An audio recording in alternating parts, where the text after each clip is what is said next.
Now we don't need any of these objects today, so let's press A for all to select all, X and delete. Come up here to add, mesh, and cylinder. It's going to create a new cylinder where this red cursor is, where it says add cylinder down here. Expand that. We'll change vertices to 64 to make it smoother. We'll leave radius and depth the same. And for cap fill type, that is talking about the top and bottom. Let's change that to nothing. To edit this object, make sure it's selected. Come up here and go to edit mode.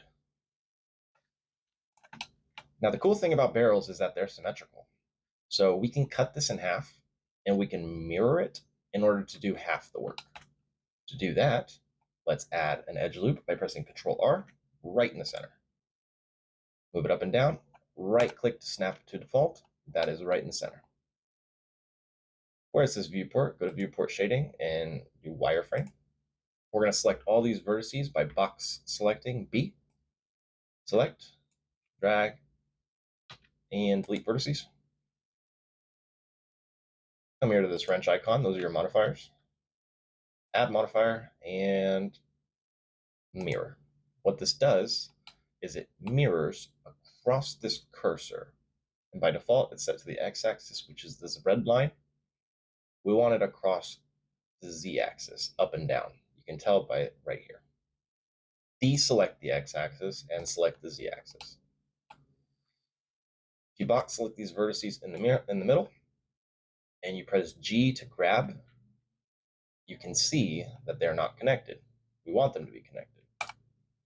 So enable clipping right here, and if you press G to grab, you'll see that they're connected. Let's go back to default shading. Let's add a loop cut in the center and bring it up right here. We're going to create a lip on the top here. And so what we want to do is we want to select all these faces by going to face select mode. We're going to select this ring of faces by holding Alt and click. It does depend on where your cursor is, so make sure that you select perpendicular on this perpendicular edge. And we're going to create new geometry and bring it out by pressing Alt-E for extrude and extrude faces along normals.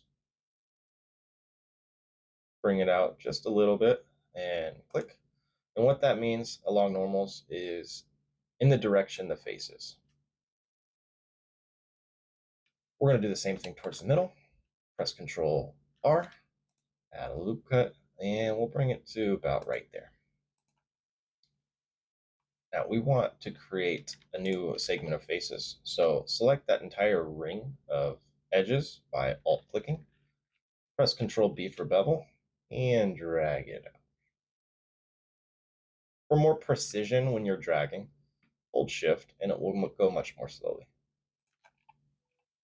Call that good. Let's extrude these out like we did up top. Alt-E, extrude faces along normals. You can also hold Shift here, and that also adds more precision. If you press Tab, you'll alternate between Edit and Object mode.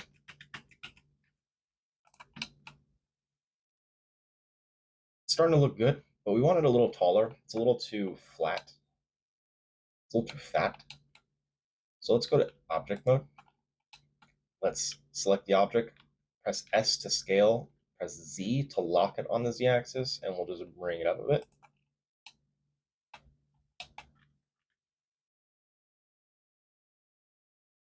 So far, so good. You can see that it looks pretty blocky. We can see each individual face, and we don't really want that.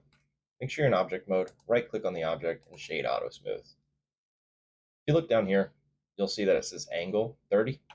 What that means is that anything over 30 degrees stays flat, anything under 30 degrees goes smooth. It also creates a modifier over here. Let's create a lid for this barrel by going to edit mode. We're going to select this ring of edges by going to edge select, hold Alt and click. And just like with the faces, it depends on where you click. So make sure it's more perpendicular. With that edge ring selected, go to face and grid fill. If you press 7 on the numpad, you'll go into top view. If you don't have a numpad, go to Edit, Preferences, Input, and Emulate Numpad. That'll turn the top row of numbers on your keyboard into the numpad. As you can see, it technically worked, but it's misaligned. We're going to want to straighten this out a bit. You'll see what I mean when I do it. So if I go to offset down here and I start increasing this value, it will start turning. And we basically want it to match up so that there is a straight line down the center and a straight line across. So far, so good. If you accidentally deselect faces, go ahead and press Control Z, and it will do what you last did. With the top selected, we're going to extrude this down to create a little bit of an indent from where the lid is. So press E, and by default, it should have the Z axis selected. If it doesn't, and it moves like this, just press Z to lock it to that axis. Bring it down a bit. It's looking pretty good. Let's check it out in object mode, see how it's looking. Well, what I want to do is I want to create a hole in the top here, but I don't want to create it on the bottom. So we're done with this mirror modifier. So let's make sure we're in object mode. Go to the mirror modifier, click this drop down and apply it. And what this does is it applies any changes we've made with that modifier. So if we go to edit mode now, you can see that we now have access to this geometry down here, and we can change it without changing the opposing side. So now let's go to top view by pressing 7. We're going to select 9 faces. To do that, hold Shift and click, and select these 9 faces. Now, when we make a circle, it's going to distort the surrounding geometry. These highlighted faces are the faces we're going to use to make the circle, and it's going to distort the geometry out here. We don't want to distort that much geometry, so we're going to create what's called a supporting edge. To do that, make sure those are highlighted and press I for inset. Just drag in a little bit of a rim. You can see that it creates this little edge rim around, and that's perfect. Now what we'll do is we'll right click, and if you don't have loop tools when you right click, go to Edit, Preferences, get Extensions, and install loop tools. Now when you right click, loop tools will be there, and circle. By default, it's probably going to have best fit, and so it's going to look weird. Change the method to fit inside. So now we have a circle. And now all we have to do is extrude that down on the Z-axis, and we have a hole.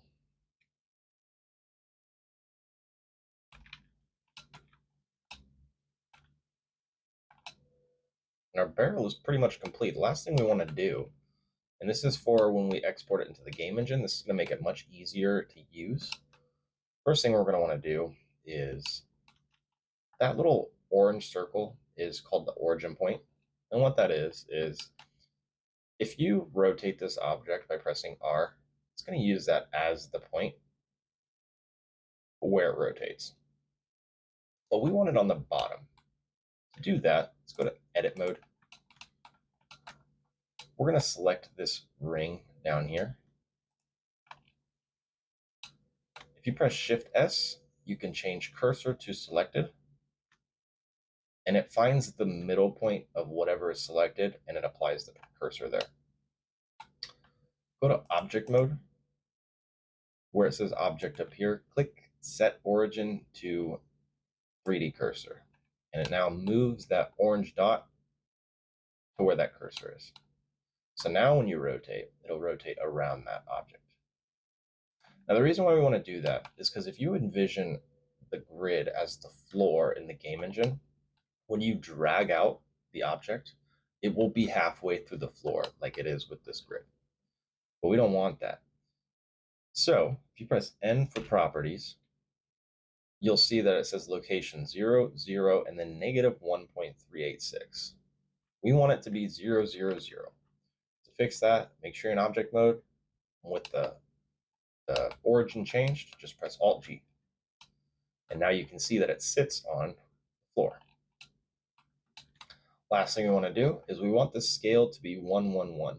If it's not 1, 1, 1, in 99.9% of circumstances, it has the potential of causing issues. So to change it to 1, 1, 1, in object mode, press Control A and apply scale. You'll see it's 1, 1, 1. That is done. In the next tutorial, we're going to UV unwrap it, and so we can apply a texture to it. If you found this video helpful, like it and subscribe, and turn on your notification bell so you're ready for the next tutorial of texturing.